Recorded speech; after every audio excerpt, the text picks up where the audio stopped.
Bienvenue au journal sur News 24. À l'entame de cette édition d'information, religion, la fête de la Nativité se prépare en chanson avec l'Union chrétienne des jeunes gens de l'Église évangélique du Cameroun de paroisse de Nouvelle 1, qui ont célébré la 9e édition de Noël en chœur, concert de musique et gospel tenu à l'Institut français de Douala. Le compte rendu d'Eddie Rieba. Espérons que partout sur la terre monte ce... Grandir pour servir le Christ à travers le chant, l'Union chrétienne des jeunes gens de l'Église évangélique du Cameroun, paroisse de Nouvelle 1, fait de la musique gospel le centre de son évangile pour la 9e édition de Noël en chœur, ce 18 décembre 2015, dans la salle de spectacle de l'IFC de Douala.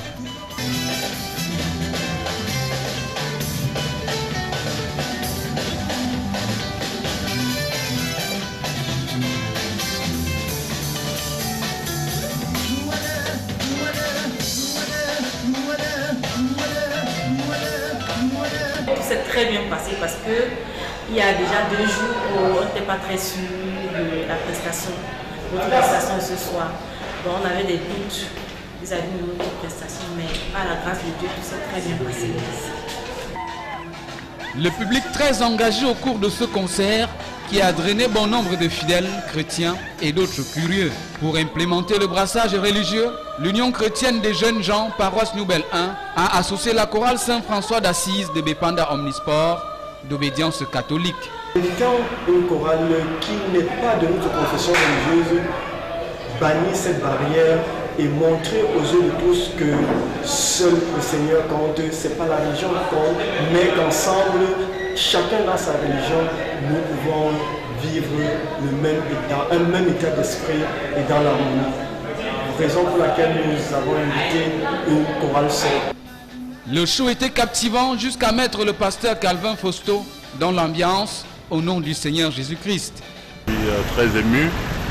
Je savais déjà que les jeunes allaient produire quelque chose de formidable, de fantastique, parce que j'ai en quelque sorte vécu de bout en bout les préparatifs, les répétitions.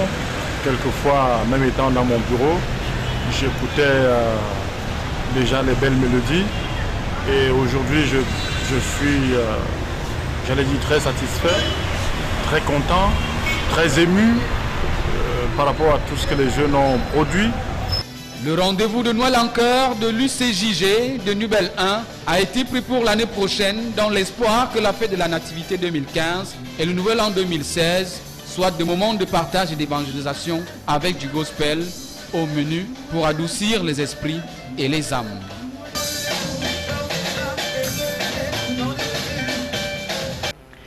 Toujours dans le même arrondissement, la mairie de Douala 2e n'a pas enfreint à sa tradition en remettant des cadeaux aux enfants issus des familles démunies de cet arrondissement. Denis Fampo, en compagnie du sous-préfet, ont procédé à la disposition des jouets et autres gadgets aux enfants. Une fois de plus, Dirieba, Josué Nganga.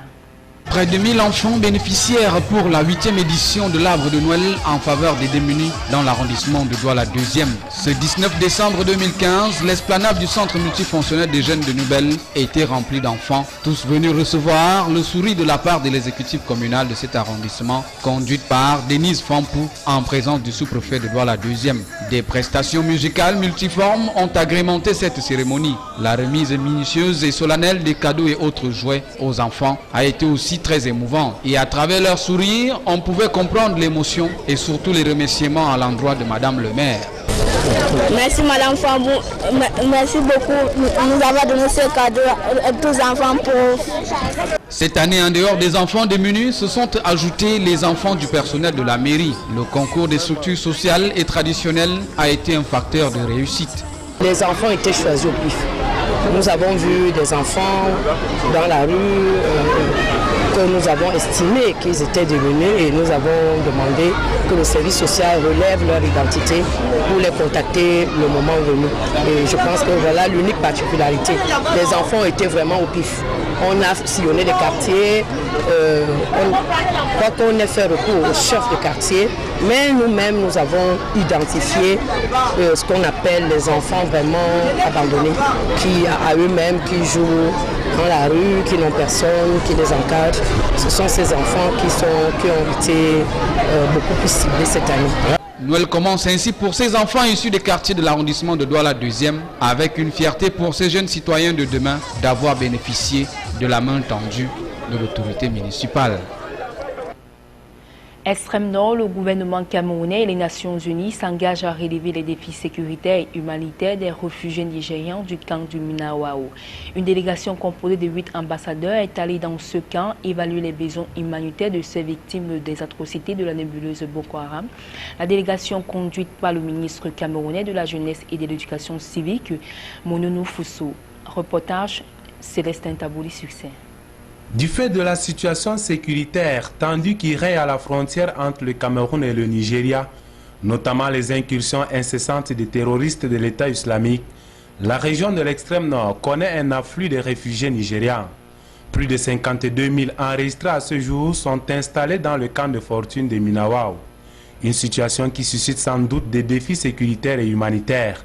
Mais le gouvernement camerounais et les Nations Unies entendent accorder leur violon pour relever ces défis. Le ministre camerounais de la Jeunesse et de l'Éducation civique, Mononou Foussou, vient de conduire une importante délégation d'ambassadeurs au camp des réfugiés de Minawao. Il s'agit de l'ambassadeur des États-Unis, du Canada, de l'Angleterre, de la Russie, de la France, de Chine, de l'Italie, de la République fédérale d'Allemagne ainsi que la représentante résidente des Nations Unies au Cameroun. Le but de cette visite du camp est de mobiliser tous les pays donateurs pour qu'ils apprécient sur le terrain l'évolution de la situation et de les mettre en contact direct avec les réfugiés pour qu'ils puissent eux-mêmes toucher du doigt les réalités afin d'évaluer leurs besoins. De mobiliser les pays donateurs et leurs ambassadeurs et hauts commissaires pour d'un côté leur montrer justement l'évolution de la situation et l'appui et qu'ils voient aussi quels étaient les résultats de l'appui qu'ils ont apporté. C'était également très important pour eux de montrer la solidarité au peuple camerounais. Il ressort au terme de cette visite que les besoins humanitaires sont de plus en plus importants du fait de l'afflux des réfugiés, soit 800 réfugiés supplémentaires et 50 naissances par semaine. Pour relever tous ces défis, les diplomates s'engagent à apporter davantage leur appui tant sur le plan sécuritaire qu'humanitaire. Je dois dire que la visite c'était très importante et très intéressante et notre soutien soit aux autorités locales, soit aux déplacés, soit aux réfugiés. Et je pense que ces gestes, ces signaux, c'était très très important. Nous, les États-Unis, le gouvernement des États-Unis, nous sommes ici pour donner du soutien aux Nations Unies et le gouvernement du Cameroun, soutien humanitaire. De l'autre côté, nous sommes ici aussi comme partenaires avec le Cameroun dans la guerre contre Boko Haram. On vient juste augmenter notre contribution à la situation de crise humanitaire au Cameroun par 1 million d'euros. Le ministre Mononou Foussou, qui a conduit la délégation à Minawao, a au nom du gouvernement camerounais salué toutes les actions menées jusqu'ici par les Nations Unies et les pays donateurs. Il a demandé à ces derniers à faire davantage pour une meilleure condition de vie de ces victimes de Boko Haram. Tournée de la ministre des Postes et Télécommunications, performance et services après-vente prescrits à la direction générale de Camtel. Telles sont les recommandations de Minette Libon-Liken au top management de la Cameroun Télécommunications au terme de la toute première visite de prise de contact effectuée à la direction générale et dans les services techniques de l'entreprise des télécommunications. Le point avec Donna Ayoswa. Au centre des télécommunications spatiales ou par satellite de Zamingwe, l'une des étapes de la visite de travail entamée par les entreprises sous tutelle du ministère des Postes et Télécommunications, Minette Libon-Liken a pris le pouls du fonctionnement de cette plateforme des télécommunications au Cameroun. Cette mastodonte de plusieurs décennies enregistre et contrôle toutes les communications émises au Cameroun par le biais des opérateurs de téléphonie mobile. L'infrastructure, autrefois alimentée par des grosses cuvettes servant de satellite, s'est aujourd'hui connectée à la fibre optique, l'un des derniers outils de la technologie numérique. Au sortir de sa visite au centre des télécommunications spatiales de Zamingwe, la mine postale a rappelé au top management le rôle qu'il doit jouer pour impulser le développement du secteur des télécoms et partant contribuer à la croissance du pays. Le chef de l'État attend que le secteur des télécommunications puisse véritablement jouer son rôle celui d'impulser la croissance. Parce qu'il y a d'autres pays qui, eux, sans pétrole, sans or, sans arbres, se sont développés, ont atteint un taux de croissance à 2 chiffres avec les télécommunications. C'est autour du diptyque mutualisation des efforts et collaboration entre l'administration et la hiérarchie que les nombreux défis qui s'annoncent, avec notamment la couverture des grandes compétitions sportives l'année prochaine, le déploiement de 11 000 km de linéaire de la fibre optique dans les prochaines semaines, seront atteints. Visite du ministre des Enseignements secondaires, Jean-Ernest Ngalé-Bibé Massina, est venu apprécier le nouveau bâtiment qui va bientôt servir de cadre au service de la délégation régionale des enseignements secondaires pour le littoral. Un bâtiment dont le coût total est évalué à 1 milliard de francs CFA. Apollinaire Zomébon, Benoît Dormont. C'est un bâtiment encore en construction qui a reçu la visite du ministre des Enseignements secondaires ce 17 décembre 2015 à Douala. Lancé en 2006, le chantier tarde encore à être achevé. Il démarre en 2006, rendu en 2011. C'est 6 lots, 6 phases qui sont exécutées. Mais en 2011, les travaux seront arrêtés suite à un problème de financement. Ils reprendront par la suite jusqu'en 2014. 2014, un arrêt des travaux suite à une défaillance de l'entreprise chargée de l'exécuter des travaux. Et l'entreprise ayant effectué les 6 premières phases, réalisé les 6 premières phases, reviendra pour parachever ses travaux.